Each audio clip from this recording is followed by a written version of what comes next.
ایک مقام پر بڑی دلچسپ علامہ اقبال نے کہی ہے، حیرت ہے کہ تعلیم و ترقی میں ہے پیچھے، جس قوم کا آغاز ہی اقرا سے ہوا تھا۔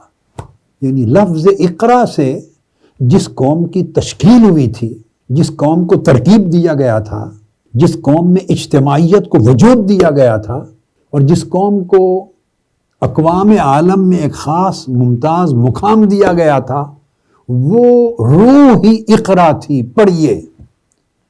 اور میں نے اس کے ساتھ اگلے لفظ ملا دیا، اقرا بسم ربک الذی خلق، پڑھیے، مگر ایسا پڑھیے کہ اس میں آپ کو شعور مل جائے کہ آپ کا خالق کون ہے۔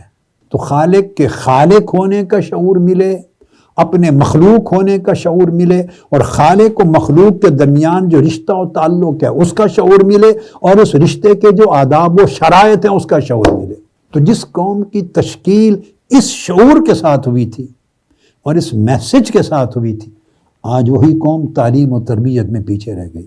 تو دو لفظ میں استعمال کر رہا ہوں نا، تعلیم، اس تعلیم کا نیوکلیس علم ہے، اور علامہ اقبال کی زبان میں تربیت، اس کا نیوکلیس فقر ہے۔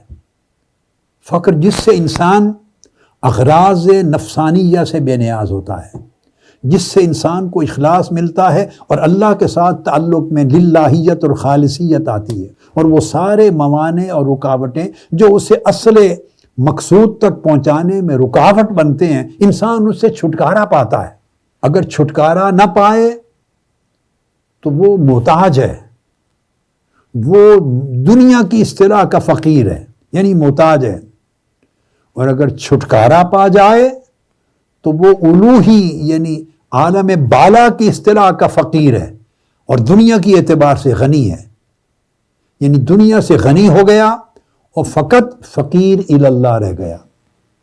یعنی اب نہ وہ کسی سے ڈرتا ہے، نہ جھکتا ہے، نہ ضمیر بیچتا ہے، نہ ایمان بیچتا ہے، نہ اخلاق بیچتا ہے، نہ اپنا پروفیشن بیچتا ہے، نہ آنیسٹی بیچتا ہے، نہ علم بیچتا ہے، نہ خیانت کرتا ہے، نہ بددیانتی کرتا ہے۔ مال و زر، دنیا کا عہدہ و منصب اس کے کردار کو خرید نہیں سکتا، اس کے اخلاق کو خرید نہیں سکتا۔ اب وہ سیل پر نہیں ہے، جو سیل پر نہ رہے وہ اصل فقیر ہوتا ہے۔ وہ علامہ کہتے ہیں علم کا مقصود ہے پاکیے عقل و خرد، کہ آپ کی عقل پاک ہو جائے، خرد پاک ہو جائے، آپ کی ریزننگ پاک ہو جائے، انڈرسٹینڈنگ پاک ہو جائے، آپ کا فہم اور آپ کا شعور پاک ہو جائے۔ تو علم کا مقصود ہے پاکیے عقل و خرد، اور فقر کا مقصود کیا ہے کہ دل پاک ہو جائے اور نگاہ پاک ہو جائے۔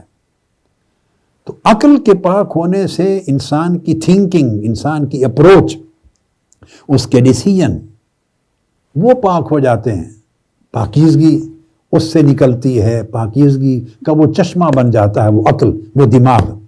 اور جب انسان کی تربیت ہوتی ہے تو اس سے قلب و نگاہ پاک ہو جاتے ہیں۔